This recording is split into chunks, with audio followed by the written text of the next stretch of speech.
Para este punto normalmente trataría de enfocarme en una intro sobre la historia de esta secuela, bla bla bla. Pero la verdad no le veo la necesidad de momento y creo que primero hay que quitarnos lo que es más obvio de encima. Hace ya un tiempo tuvimos el estreno de una de las películas más esperadas del año. Y creo que es bastante obvio de qué película estoy hablando, por lo que será mejor no perder el tiempo y afirmar lo que ya vieron tanto en la miniatura como en el título de este video. Claramente hablo de Across the Spider-Verse, una película con unas expectativas enormes por detrás debido a lo que fue su predecesora y que claramente prometía tener todo para superarla. Es por eso que después de salir de la sala del cine dos veces, con una sonrisa de oreja a oreja, vamos a dar un análisis a Across the Spider-Verse. Para este punto normalmente trataría de enfocarme en una intro sobre la historia de esta secuela, bla bla bla. Pero la verdad no le veo la necesidad de momento y creo que primero hay que quitarnos lo que es más obvio de encima.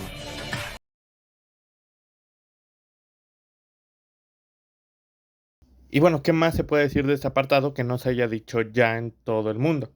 La definición perfecta de lo que es la estética y la personalidad en la animación. Ver cada universo con trazos, formas, paletas de colores diferentes, cómo contrastan con cada personaje al pisar un nuevo universo, los pequeños detalles y cómo las onomatopeyas son usadas. Asimismo, podemos encontrar cómo son usadas las animaciones para representar lo que siente un personaje. Ejemplo de esto, el cómo los tambores de fondo ayudan a Gwen a obtener cierto ritmo a la hora de pelear. Ese respeto a cada personaje, como el hecho de que llamaron al creador de Spider-Man 2099 para darle forma al diseño de esta secuela, la animación hecha en Lego, la aparición de Spectacular aunque se vea un poquito raro. Todo esto es la definición perfecta de lo que es la animación y de qué tan lejos puede llegar la animación propia en 3D. Realmente es tan perfecta que poco se le puede discutir. Vamos a dejar de lado lo tortuosa que fue la producción de esta película para decir que la película tiene tantos detalles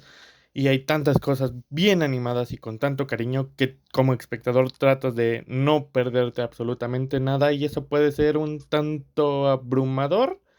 pero no creo que podamos catalogarlo como un punto 100% negativo, ya que no es algo que afecte a la trama ni tu gusto por la película, sino todo lo contrario, es como un pequeño minijuego de tratar de encontrar todas las referencias y cosas interesantes de la misma. Por otro lado, un pequeño detalle que me llamó bastante la atención es cómo se decide en qué momento cada Spider-Man mantiene su estilo visual.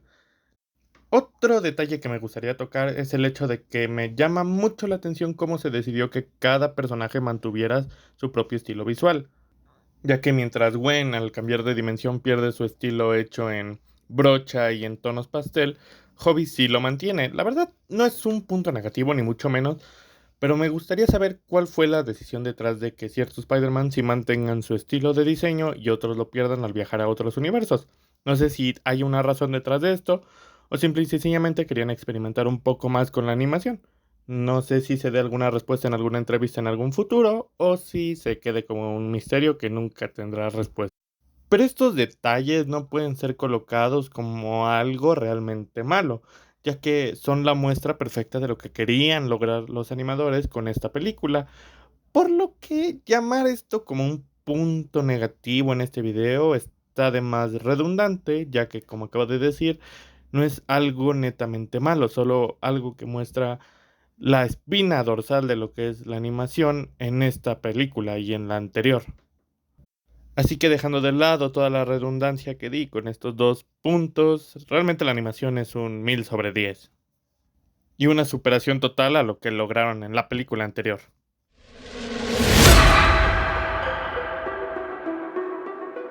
Muy bien, pasemos al apartado de la historia. Y es que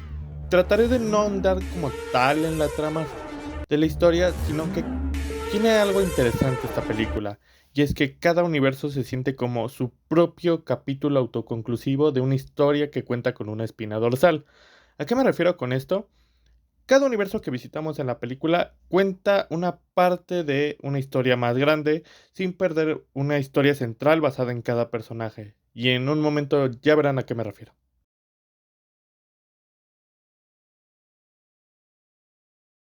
Verán, con el punto anterior no quería referirme a que la película se sintiera como entrecortada o sin terminar, sino que siento que cada universo que vemos nos cuenta una historia diferente sobre su mundo y sus personajes. El mejor ejemplo es el inicio de la propia película. Incluso si nos damos cuenta entre cada vez que llegamos a un universo nuevo, hay un cierto corte. No sé si esto sea hecho a propósito para dar esta sensación de capítulos unidos en una sola película o si haya sido un detalle que yo estoy sobreleyendo de más. Tarde o temprano, el cómo esta película nos posiciona desde el inicio me parece muy bueno, ya que siento que el inicio de la película nos muestra de manera muy natural y justificada el crecimiento de Miles y de Gwen, el cómo han crecido, la maduración que han tenido como Spider-Man y Ghost Spider o bueno, Spider-Woman en esta película. Puede parecer que tal vez el intro pueda alargarse un poco cuando después del cúmulo de sucesos apenas aparece el título de la película una vez que Gwen se va con Miguel. Pero creo que esta introducción es la definición de que cada escena en el cine tiene un porqué, cada plano, cada interacción y todo lo demás se hace con una intención detrás.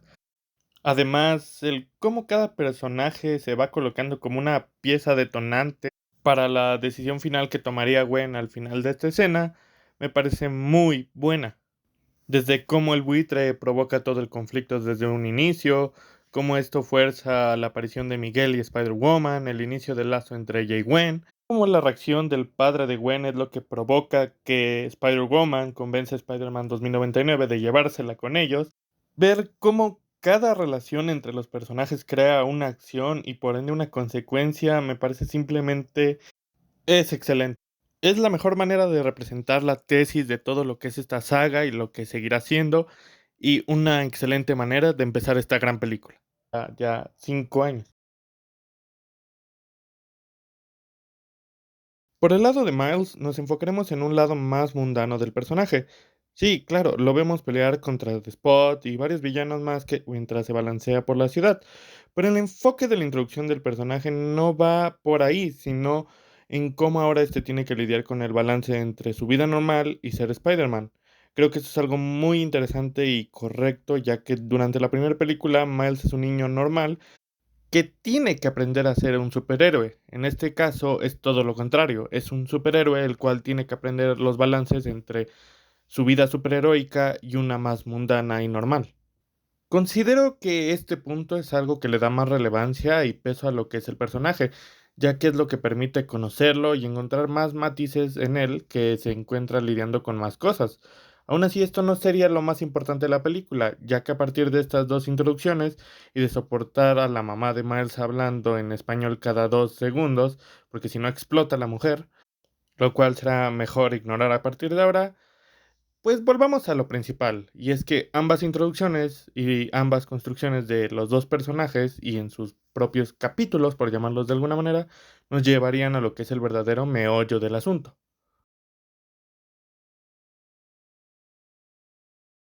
Ahora pasemos con un rápido intermedio que funcionará como contexto y que realmente no es necesario para entender la trama, ni mucho menos,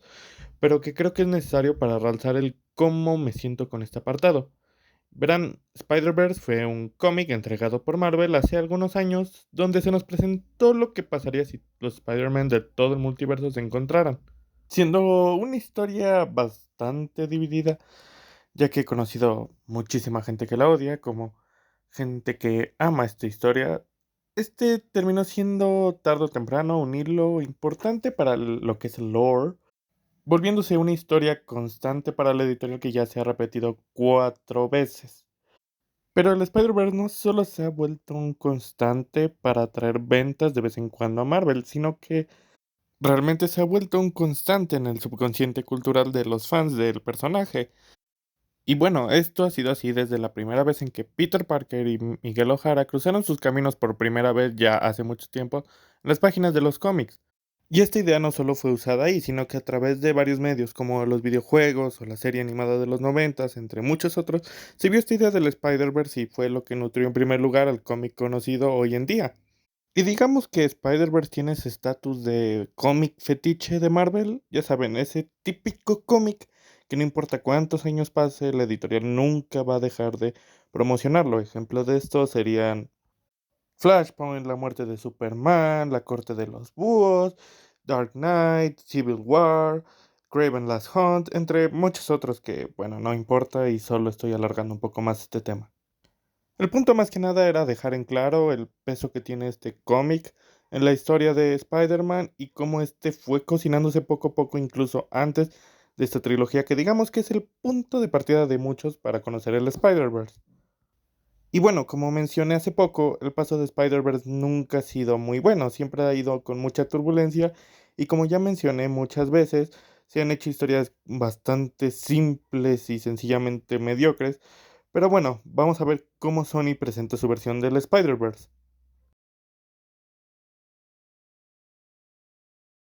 Considero que la primera impresión es lo más importante, y Moonbatan logra dejar esa sensación de asombro al espectador. Dejando de lado la animación, la manera en cómo se presenta Moonbatan y la mentalidad de Pavitir y lo que para él significa llevar la máscara, pues me parece que va representando muy bien cómo se va llevando la historia a partir de este punto. Además de que el manejo de Moonbatan como una referencia constante a la película cliché india es muy bueno. Pero bueno, vamos a ver por qué considero que esta parte de la película es la presentación de la misma. Esto es bastante simple. A través de los ojos de Pavitir podemos denotar que eso de ser Spider-Man para él no es en realidad algo que conlleve un gran peligro. Es un día más para él, al igual que The Spot era un villano más para la película. Siento que lo que hace muy grande esta parte de la película y una de mis partes favoritas de la misma es el paralelismo que muestra la ciudad con el propio villano. Mumbattan es el punto de inflexión de la película, es el momento donde la escala de poder del villano aumenta al igual que la del peligro que viven los personajes. Todo esto se muestra a través de los ojos de Pavitir, ver cómo este chico pasa de ser un despreocupado que ve como una aventura más la pelea contra el Spot, a ver cómo casi pierde el amor de su vida, a su suegro y cómo su universo está a punto de colapsar. Todo esto es un gran paralelismo con lo que es The Spot, y siento que Mumbattan termina siendo la representación visual para el espectador de lo que pasó a ser el villano. No me parece coincidencia que el Spider-Man que se tomaba todo como un juego y que el mundo tranquilo en que vivía fuera el momento donde el villano pasaría a ser un peligro inminente. Así como Mumbattan cayó en la ruina, The Spot se alzó. No solo el paralelismo me parece excelente para ir mostrando lo que nos espera, sino que el hecho de que una vez más se usan los personajes para ir cimentando lo que nos espera en la siguiente parte de esta película y aún más para ir construyendo lo que nos espera en Beyond the Spider-Verse. Y lo que hace que Mumbattan me parezca como algo indispensable para lo que fue esta película y su historia.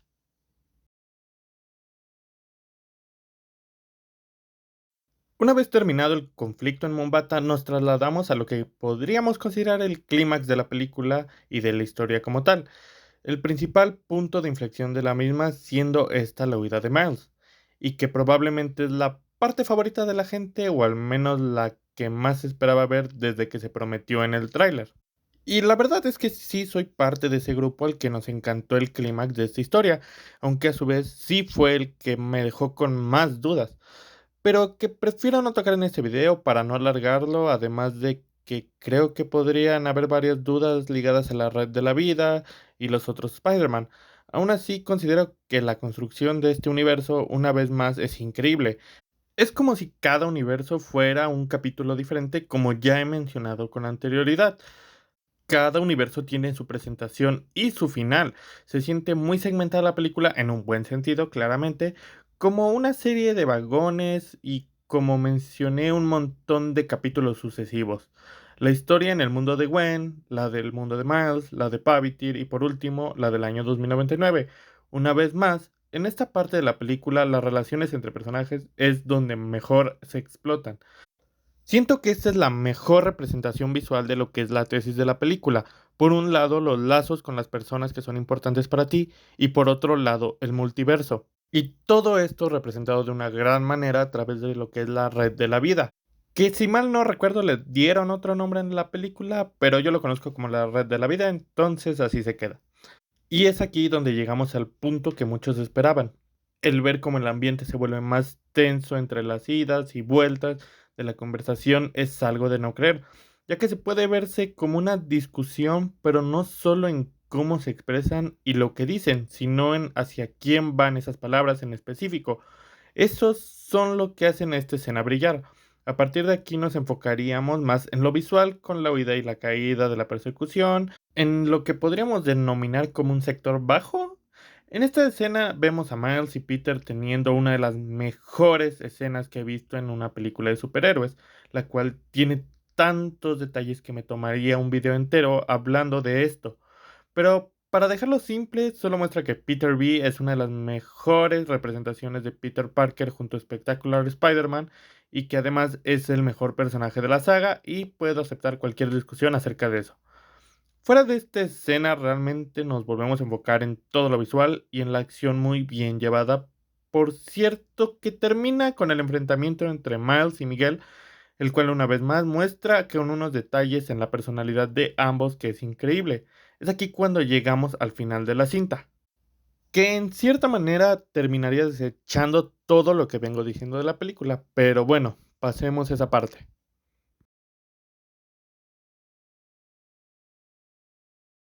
¿Recuerdan cómo mencioné que cada parte de la película se sentía como un cúmulo de capítulos en seguimiento, una línea dividida entre historias? Bueno, al final todo esto se tira por la borda, pero lo hace tan bien. ¿Qué mejor manera de mostrar el desorden y desastre que se acaba de formar con lo pasado en esta película que quitando totalmente la linealidad de la misma? No solo terminamos viendo diferentes universos que ya habíamos visto, sino que incluso nuevos. Cada personaje terminó en universos totalmente distintos y paralelos. Se le termina de dar hilo a la mordedura de la araña de Miles. Y cada personaje termina en universos totalmente distintos. Anteriormente veíamos un universo a la vez. Esta vez todos los personajes se encuentran en varios universos. Perdimos la linealidad y nos vamos con una ramificación total de lo que es la trama. Estamos en un desvío que nos deja con muchas más dudas en uno de los mejores finales con un plot twist que he visto. Y todo esto representado una vez más a través de lo que es la tesis de la película, los personajes y el multiverso, los cuales ambos lados se encuentran en situaciones totalmente desconocidas y dándonos paso a lo que nos espera en Beyond the Spider-Verse. Muy bien, pasemos esta vez con los personajes, y creo que no hay mejor manera de empezar que con el protagonista, Miles Morales. Durante esta película, Miles con su desarrollo no termina de cerrar, y no me refiero a que el personaje esté mal escrito, ni mucho menos, sino que es claro que el desarrollo del personaje va más allá de esta película y que terminará de cerrarse durante la siguiente película. Pero aún así, creo que el personaje de Miles tiene algo muy importante que contar. Durante toda la primera película vimos cómo este estaba buscando su propia personalidad o su propia forma de ser. Y durante esta película, él más bien batalla para que se dé a respetar quién es él. Creo que esto se muestra muy bien en la película, no solo por el hecho de que es una adolescente y está en esa época donde todo le cae mal y quiere estar lejos de todos, sino que se muestra de gran manera con ese sentimiento de soledad que él tiene. Sí, claro, tiene sus padres, tiene amigos, tiene más familia, pero aún así él se siente diferente, se siente fuera de lugar, ya que como sabemos en el universo de Miles no existen Vengadores, no existen otros superhéroes, solo está Spider-Man, y eso hace que él no tenga con quién hablar, en especial por el hecho de que tiene que ocultarlo. Esto es lo que provoca que él tenga esa necesidad tan enferma de estar con alguien que lo comprenda, siendo Gwen un mejor ejemplo de esa persona que él necesita. Ya que claro, él tiene a Peter y en cierta manera es un gran amigo para él, pero este funciona más como un mentor o figura paterna, algo que se muestra muy bien en la escena que ya mencioné con anterioridad. Es por eso que aparte de las hormonas, él necesita estar con alguien de su edad y que lo comprenda mejor, siendo Gwen ese caso, y siendo una razón tan constante de por qué quiere su admiración y su propia aprobación de la chica, y aún más de Miguel, ya que Gwen solo puede hablar buenas cosas sobre lo que Miguel ha hecho y cómo está construido la sociedad de Spiders, haciendo que éste necesite mostrarle a Miguel que lo vale. Todo esto llegando a la última conclusión y la decepción de Miles a la hora de entender cómo funciona el trabajo de Miguel y lo que provoca la pelea final entre ambos, donde una vez más, incluso teniendo las pruebas en la cara de que lo más probable es que lo que él quiere hacer termine mal, este decide ir en contra de Miguel, ya que está antes él y sus valores que lo que los demás quieran decirle. Esto provoca en Miles un problema de personalidad y que considere que ya necesite contarle a su madre que él es Spider-Man. Lamentablemente, como veríamos, las cosas no serían tan simples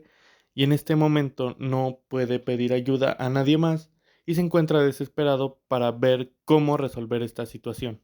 Creo que en realidad no puedo decir más de Miles fuera de su personalidad, el cómo actúa en esta película, porque hay una razón del cómo trató a Miguel y cómo trató a los demás, porque en realidad todavía nos falta ver la finalización del arco de este personaje y dependiendo de cómo lo terminen, Miles puede terminar como un buen personaje o como un chico berrinchudo. Pero creo que por el momento va muy bien, no solo por cómo se justificó su personalidad, no solo por la edad y las hormonas, sino en el contexto en que vive y la necesidad que este generó a estar con gente que lo comprenda. Entonces, por el momento, solo puedo decir que me alegro que Miles vaya mejorando mucho más como personaje de lo que fue en la primera entrega. Pero aún así, queda ver hacia dónde va esto. Ahora pasemos a quien considero es el mejor personaje de la película, el cual es Miguel. No solo Spider-Man 2099 tiene un espacio importante en mi corazoncito, ya que es una de mis versiones favoritas de Spider-Man desde muy pequeño, sino que aparte me gustó mucho más este giro que le dieron al Miguel que vemos en esta entrega, ya que normalmente Miguel, si bien suele ser un poco más serio que Peter, eso no quita que también sea un tanto sassy en su cierta forma de ser. Clara muestra de personalidad de Miguel se puede ver durante la escena postcréditos de la primera entrega, donde lo vemos como un chico más relajado y que entra un poco más en las bromas, llegando al punto de jugar con el Spider-Man de la serie del 68, pero que en esta película le dieron un tono más oscuro y un tanto de mente más cerrada al personaje, el cual siento que sí funciona, aunque también cuenta con el problema de Miles, o más que problema, la situación de Miles. Todavía queda una película para cerrar el desarrollo de Miguel, y la verdad esto me da un poco de miedo, ya que tengo ese pavor de que el personaje termine siendo el típico de personaje de cabeza cerrada que no entiende y que cree que solo se puede solucionar de una manera, pero después el protagonista lo soluciona de otra y le dice, perdón, protagonista, tenías razón, me equivoqué. Y que se solucione todo con un final feliz. La verdad, esto es algo que me preocupa por ambos lados, tanto Miles como Miguel, y me gustaría que se le diera más matices grises a esta situación y a la personalidad de ambos, y que se encuentre una solución más intermedia entre lo que ambos buscan en vez de hacer quedar a Miguel ya sea como un villano o como el tipo que simplemente estaba mal y todos abandonan porque ya no es coherente y es de mente cerrada y bla bla bla. Creo que ya todos conocen ese cliché. Pero bueno, ¿qué podemos ver de Miguel en esta película? La verdad, siento que la personalidad de Miguel, como ya mencioné, fue un gran acierto, darle ese sentimiento un tanto más cuadrado y serio, además de acabado por la vida, fueron lo que hacen funcionar al personaje en esta propia entrega, ya que esa personalidad no solo se usa para mostrar que el personaje es amargado, ni mucho menos, sino que incluso podemos ver que en cierta manera esto lo hace de una forma sobreprotectora, o al menos esa es mi interpretación del personaje, ya que cuando vemos que entra con Gwen, el cómo al momento de que ésta invita a Miles de manera accidental a entrar al grupo, este no encuentra mejor manera de incluir a Miles o de explicarle la situación a través de sincerarse con él. Pasamos de un personaje que trata de evitar a Miles para evitar que éste haga alguna estupidez, como termina haciendo, y es que como sabemos, Mal ya estaba muy insistente con la idea del multiverso, por lo que supongo que Miguel trataba de alejar a Miles de todo este tema del multiverso para evitar más problemas como los que terminaron siendo, al que él se enteró que Gwen podía viajar en su mundo y lo que provocó que éste tuviera una mayor necesidad de formar parte del grupo de arañas y que terminarían desencadenando en lo que pasó en Mumbattan. Pero claro, al final Miles terminaría enterándose de todo y no le quedaría otra opción a Miguel más que tratar de explicarle cómo funcionan las cosas y convencerlo de que lo mejor es seguir las reglas a cómo van. Esto lleva a Miguel, una persona que se nota bastante sobreprotectora en varios temas, y fue este el punto de inflexión que nos mostraría la dualidad entre la personalidad de Miguel, el tipo frío y calculador que trata de sobreproteger de alguna manera, aunque no sean los métodos más ortodoxos, al tipo que simple y sencillamente pierde la paciencia y es capaz de hacer lo peor, incluso si esto es encerrar a un chico y dejar que su padre muera, o lo que terminaría siendo al final, amenazando a Miles, amenazando a Gwen, regresarla a su universo y perdiendo confianza de varios Spider-Mans, incluso si eso es lo necesario. Digamos que Miguel todavía le queda mucho tramo por recorrer, necesitamos entender un poco más de dónde viene esa actitud fría que terminó obteniendo después de la unificación que tuvo el universo donde se fue, el cómo este fue destruido y qué tanto trauma le provocó, ya que sabemos que sí, le dio mucha tristeza perder a su hija de ese universo, pero podemos ver que Miguel tiene cierta tendencia a irse de un solo lado y creo que eso se muestra muy bien en la dualidad que se nos fue mostrando de personaje, ya sea tanto el lado más protector del mismo como ese lado más agresivo y poco caritativo del mismo. Tarde o temprano lo que nos cuenten de Miguel terminará siendo algo que lo terminará siendo un villano o personaje plano y básico y cliché, o tal vez a uno de los mejores personajes que se han dado adaptación en el universo de Spider-Man y de Marvel. Una vez más, eso quedará para el momento en que termine la saga. Muy bien, como tercer personaje a revisar tenemos a Gwen. Durante la primera película, si bien conocimos a Gwen y esa necesidad de querer alejarse de los demás después de la muerte de Peter, me alegra que se le haya dado mucho más enfoque en esta película. No solo ayuda a ir construyendo a futuro su desarrollo de personaje, sino que nos muestra el por qué Miles y Peter son tan importantes para ella, en especial Miles, claramente. Pero bueno, empecemos con esa también necesidad de aceptación que tiene el personaje. No solo desde el principio de la película podemos ver que esta le cuesta mucho abrirse a gente que no cuenta con su situación como hombre araña, digámoslo así, pero también podemos ver esa necesidad de querer admitir y salir a hablarle al mundo sobre quién es ella, sobre lo que quiere y sobre cómo se siente. Esta dualidad hace que sea muy diferente a lo que busca Miles, ya que si bien ambos quieren una aceptación, lo quieren de diferentes maneras. Mientras que Miles quiere conexiones para estar seguro, Gwen quiere un lugar para sentirse cómoda, y siento que ahí está la diferencia entre ambos. Esto se mostraría muy bien después de la muerte de su Peter y de lo que ella consideraría como un abandono de parte de su padre al no apoyarla. Esto le genera una cierta decisión a alejarse de la gente y a tener miedo a conectar una vez más con gente nueva. Es por esto que ella siente esta necesidad de estar con alguien que comprenda su situación, viendo esto reflejado sobre todo en Jessica y en Miguel, los cuales terminan llevándosela y esta termina aceptando no tanto porque les tenga confianza, sino porque no quiere estar en un lugar que no se siente cómoda y por la cierta promesa de que puede estar con alguien con quien ya se abrió una vez.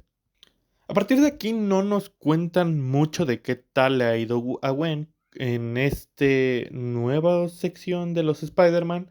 sino que simple y sencillamente se logra ver un detalle que a mi parecer es bastante importante, y es que Gwen en sí solo llega a concretar alguna relación con Spider-Man de su edad, siendo este ejemplo Pavity y Hobby, con quienes se ve bastante unidos, mientras que el resto de Spider-Man no son más que personas del trabajo a quien tienes que saludar. Como bien mencioné, Miles trata de mostrar quién es y que los demás respeten esa persona que ha sido y que ha construido a pesar de los años, mientras que Gwen busca no decepcionar a los demás. Esto se muestra muy bien al tratar de ocultarle lo de Hobby a Miles, el cómo se siente en su nueva situación, cómo lleva todo esto de haber peleado con su padre, el cómo lo oculta, que trata de evitar evitar cualquier mención acerca de la sociedad de arañas, entre varios temas más. Y esta necesidad se vuelve monstruosa una vez que Miles se entera de toda la verdad y este le dice que no debió haberlo ido a ver. A partir de aquí vemos cierta necesidad enfermiza de Gwen de mostrarle a Miles que está en su lado, no solo en cómo la atrapa con su telaraña, cómo es una de las personas que más trata de convencer a Jessica de que lo apoye, cómo trata de evitar que llegue con Miguel y cómo al final ella es la que trata de buscarlo por todo el multiverso. Al final, podemos ver cómo Gwen se reencuentra con su padre y estos vuelven a armar ese lazo que habían perdido. Y esta no lo logra a través de mostrarse ruda y fuerte como siempre lo hace, sino al mostrar ese lado más débil de ella misma y abriéndose una vez más con gente con la que no se sentía tan identificada, siendo el mejor ejemplo y con quien creo que fue la mejor opción, su propio padre, el cual le mostró que no necesita ser exactamente un hombre araña para que ella pueda mostrarle ese lado más débil de sí misma. Siento que es esta escena, más el hecho de que Hobby le regala el reloj universal estilo punk, lo que hace que ella sienta que sí puede seguir conectando con otros y lo que hace que ella empiece a tener ese idealismo en seguir sus propias metas, al igual que lo hace Miles, siempre y cuando dando su verdadera cara a quien ella quiere y confía, llevándola a sí misma a tomar esta decisión de dejar de escapar de todas las bandas y grupos y conexiones que tiene, a formar la suya propia y armar un grupo con el que ella pueda sentirse cómodo y lo que probablemente muestre que ella ya está dispuesta a abrirse una vez más hacia nuevos horizontes y hacia nuevas personas. Dentro de todo, el ciclo de Gwen ya estaría terminado. Creo que solo queda mostrar a través de ella qué hará con sus nuevos aprendizajes y lecciones llevadas a partir de esta película. Son sus nuevos valores y cómo se los mostrará al mundo a partir de ahora. Ahora pasemos con el que es mi personaje favorito de la saga y que ya mencioné, Peter B. Parker. Durante la primera película, digamos que no solo me parece el mejor personaje de la misma, sino que es uno de los que más peso tienen. En esta película no es tan así, ya que si bien hay varios puntos del personaje que lo mantienen como un grande, en esta película no carga con un gran peso, o al menos no por el momento, ya que siento que las palabras que le dirigió a Miles van a ser de un mayor peso, o al menos espero que así sea en la siguiente película. Pero bueno, aún así eso no quita que Peter vuelve a mostrar por qué es el mejor personaje de esta saga. Y es que no solo me quiero enfocar en los momentos visuales donde se nos muestra como en la primera película que él es el Peter con más experiencia en todo esto de ser Spider-Man. No solo en el detalle de que es el único que nota que puede interceptar a Miles de otra manera, en cómo habla con él, el que es tal vez el personaje que más influencia tiene junto a Miguel y aún más aún, que es el que mayor conexión tiene entre ambas partes de la sociedad y del conflicto principal de la película, Miles y Miguel. Pero bueno, siento que gran parte de lo que terminará siendo el desarrollo de Peter se verá hasta la siguiente película. Aún así, solo quiero hablar de cómo se muestra esa transición del personaje de ser alguien derrotado y acabado por la vida a ser el que más esperanza le muestra a Miles, pero no a través de un mundo ya sea oscuro o cerrado como Miguel, ni idealizado como el que le quiere mostrar Gwen, sino que es el que le muestra de una manera más personal que la vida a veces va a caer y te va a tirar al piso y que a veces va a haber momentos donde la vida te va a alzar sobre cualquier otro. Miles entiende a través de Peter durante la primera película que no todo le va a salir bien. Y Peter aprendió a través de Miles que a veces depende de él el que salga adelante. Y este momento lo muestra muy bien, el cómo Peter le habla a Miles de que fue gracias a él que decidió tener a Mayday y cómo a pesar de que le van a pasar cosas malas que no va a poder evitar, eso no quita que él pueda seguir buscando por las cosas buenas que pueda lograr. Si Miles es el blanco y Miguel es el negro de esta trama, no en un sentido de piel, sino en un sentido de posiciones, Peter terminaría siendo el gris, un balance perfecto entre ambas razones de ver la vida y ambos puntos de vista que podrían ser la clave de lo que nos espera en la siguiente, y espero que así sea, o al menos que este logre dar su enfoque y el final de su desarrollo en la próxima película.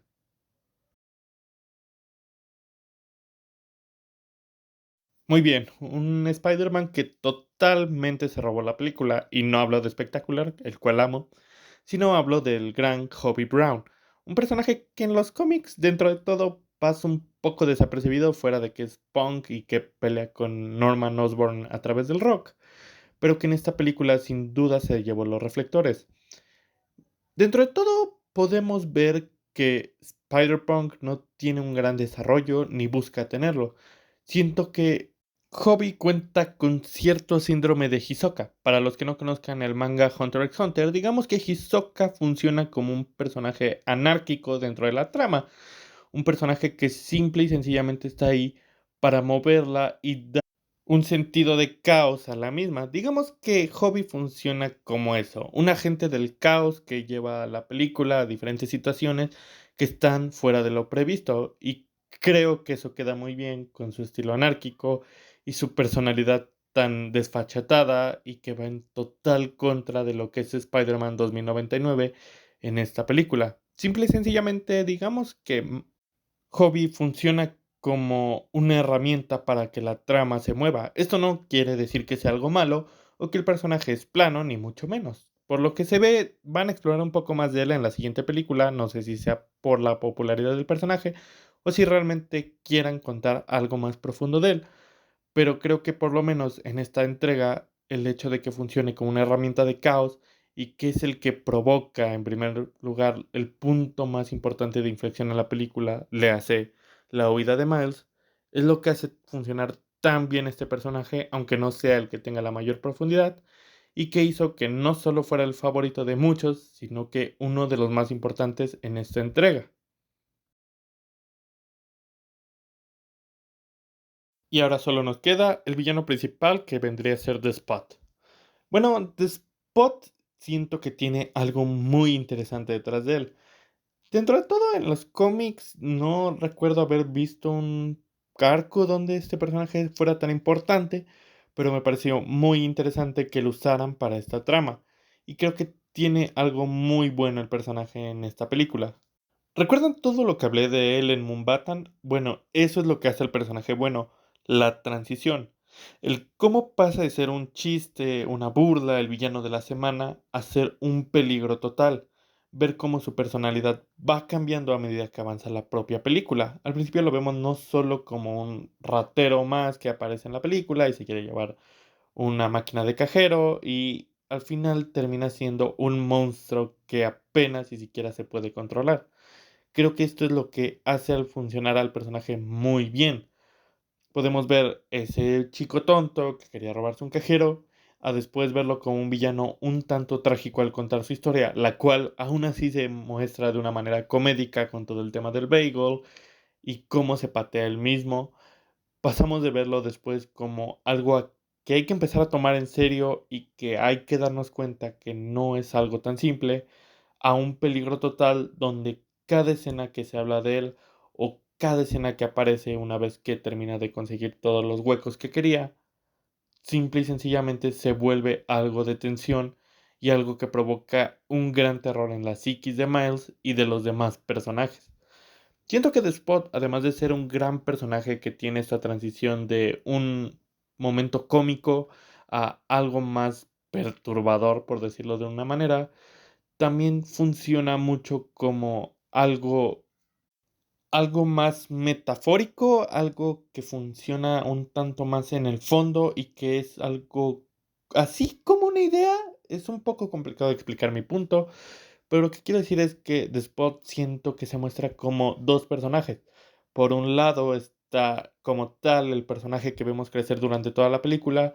y por detrás es esa idea de caos y de ser algo que se tiene que resolver en ese mismo momento, o de lo contrario, todo lo que queremos se puede perder. Siento que The Spot no solo es un villano y un personaje, sino también es un elemento y una idea que vaga durante toda la película. Siento que ese paralelismo entre ambas partes, la cual una es representada a través de Mumbattan, como mencioné anteriormente, es lo que le da cierta profundidad y cierto factor de peligro no solo a la trama, sino a este villano. Además de que es fácil de encariñarse con él por la personalidad que se nos mostró en un principio y que se le vea como algo más interesante con la personalidad que se le dio al final. Todo esto una vez más, tendremos que esperar para ver qué tal cierran la siguiente película, pero por el momento creo que estoy bastante agradecido con lo que se hizo con este personaje.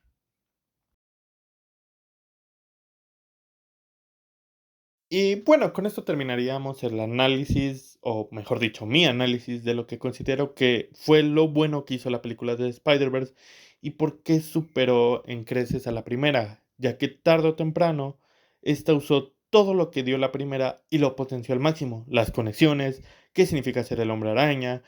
cuál es el riesgo de ser el hombre araña, el multiverso, qué tanto se puede expandir esta idea, hasta dónde somos capaces de llegar y conocerlo, entre muchos temas más.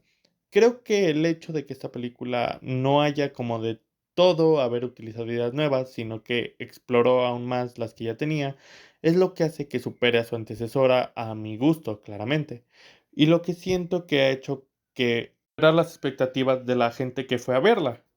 Al final, como puse en el título, es superar lo insuperable y solo quedará por parte de la tercera película ver si esta trama termina bien o si termina siendo una trama más que empieza con el pie derecho y se cae al abismo en su tercera parte, ya que ese es uno de los mayores inconvenientes de esta parte y es que a diferencia de otras películas que tienen continuación, esta es un hilo directo a lo que nos espera en la siguiente y no solo es una aventura que nos llevará a la siguiente. Aún así, creo que para este momento mis expectativas ya están bastante bien posicionadas y confío en que se le dé un final adecuado a esta película. No solo ya pusieron todos los cimientos que se nos tienen que dar en la siguiente,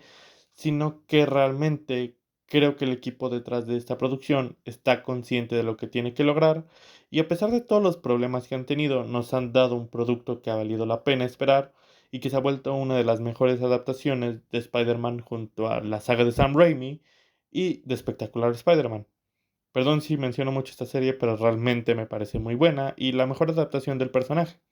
Ahora sí, volviendo a esta película, como mencioné con anterioridad, es superar lo insuperable, es llegar al límite de lo que ya escribimos y llevarlo a mucho más. Por lo que solo puedo decir que agradezco que todos estos personajes y la tesis que son el multiverso y las propias conexiones se hayan llevado tan bien y que no puedo esperar más para ver qué nos entregarán en la siguiente película. Y claro, estoy agradecido de que muestren una vez más por qué Spider-Man es tal vez el mejor superhéroe que ha existido en la historia de los cómics. Sin más, solo quiero agradecer y decir que estoy muy feliz de por fin haber entregado este video después de varias dificultades. Si bien yo sé que me falta mucho por mejorar, le puse bastante cariño a este video porque Spider-Man es un héroe al que le tengo mucho cariño y que aparte es uno de mis superhéroes favoritos. Por lo que realmente espero haber dado un buen paso en la dirección correcta al hacer un análisis de esta película y esperando que haya sido del agrado de todos. Así que espero que a pesar de todo hayan disfrutado este video y hayan podido pasar un buen tiempo viéndolo. Gracias por todo.